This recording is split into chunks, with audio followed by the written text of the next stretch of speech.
Assalamualaikum warahmatullahi wabarakatuh. Kembali lagi bersama channel Salim Cerita yang mengupas beberapa cerita hikmah. Cerita hikmah pada kali ini dengan cerita sahabat Umar bin Khattab radhiyallahu anhu.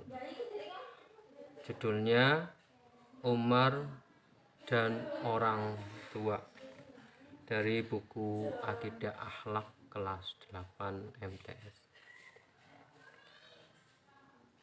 Umar dan Orang Tua. Di masa Umar bin Khattab radhiyallahu anhu, ada seorang yang mengadu karena anaknya telah berbuat durhaka kepadanya. Setelah itu Umar menginterogasi anak yang dianggap oleh orang tuanya telah berbuat durhaka. Jadi sahabat Umar mendapat aduan ada seorang anak yang berbuat durhaka kepada orang tuanya. Kemudian sahabat Umar memanggil anak yang diadukan tersebut. Nah, apakah kamu tidak takut dengan azab Allah bagi anak yang berbuat durhaka kepada orang tuanya? Tanya sahabat Umar.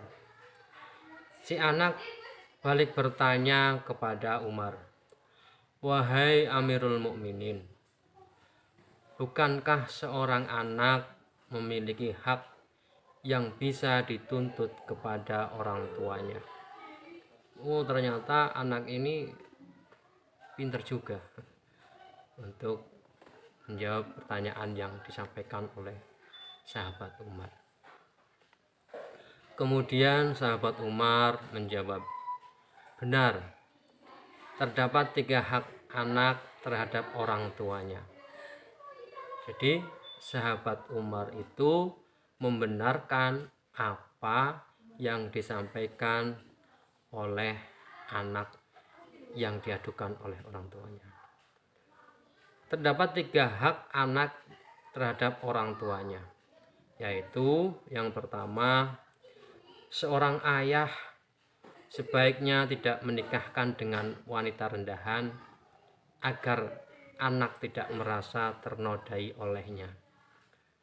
Hak anak yang pertama adalah menikahkan anaknya dengan seorang wanita yang sekufu atau tidak wanita yang rendahan. Yang kedua, membaguskan namanya. Jadi ketika lahir, anak diberikan nama oleh orang tuanya atau sunnahnya, kemudian diberikan atau disembelihkan kambing sebagai akikoh, sebagai pertanda syukur atas kelahiran putra putrinya. Kalau anaknya laki-laki maka disunahkan kambingnya 2 ekor, kalau anaknya perempuan kambingnya 1 ekor. Kemudian hak yang ketiga yaitu mengajarkan Al-Quran. Jadi hak anak terhadap orang tuanya yaitu yang pertama, seorang anak sebaiknya tidak menikahkan, seorang ayah sebaiknya tidak menikah dengan wanita rendahan agar anak tidak merasa ternodai. Yang kedua, membaguskan namanya. Dan yang ketiga, mengajarkan Al-Quran. Si anak itu pun berkata, "Demi Allah, wahai Amirul Mukminin, ayahku belum memenuhi kewajibannya kepada anak-anaknya. Ibuku adalah wanita rendahan karena ia merupakan seorang budak yang dibeli oleh ayahku dengan harga 400 dirham. Ayahku juga tidak memberi aku nama bagus, dan ia juga tidak pernah mengajariku Al-Quran walaupun satu ayat. Itulah curahan dari seorang anak yang hak-haknya tidak dipenuhi oleh orang tuanya, kemudian orang tuanya itu mengadu kepada Amirul Mukminin sahabat Umar bin Khattab. Ketika mendapatkan laporan seperti itu, interogasi yang seperti yang dihasilkan oleh sahabat Umar, kemudian setelah itu Umar berkata kepada ayah anak itu, "Engkau tidak mengatakan bahwa anakmu telah berbuat durhaka kepadamu. Engkau tadi mengatakan bahwa anakmu telah berbuat durhaka kepadamu." Setelah itu aku menginterogasinya. Ternyata yang telah berbuat durhaka adalah dirimu, bukan anakmu. Bangun dan pergilah dari sini, sergah Umar. Setelah mendapatkan laporan dari anaknya, hasil interogasi dari anaknya, ternyata anaknya itu tidaklah berbuat durhaka, melainkan yang berbuat durhaka adalah orang tuanya yang tidak memberikan hak-haknya terhadap anak-anaknya.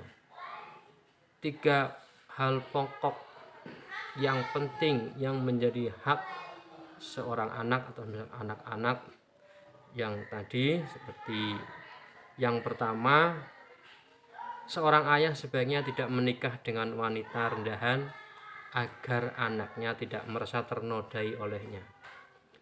Jika menikah dengan seorang wanita yang mulia, bukan rendahan, kalau di sini dicontohkan menikah dengan seorang budak yang harganya hanya 400 dirham, di situ dikatakan bahwa wanita itu rendahan.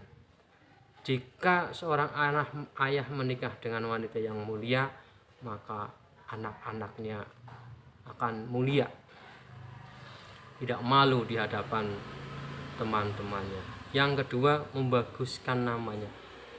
Selanjutnya, ketika kita dikaruniai anak, maka memberikan nama yang bagus kepada anak kita, biar mereka itu mempunyai kepercayaan diri agar tidak minder dengan nama yang baik. Kemudian yang ketiga adalah mengajarkan Al-Quran.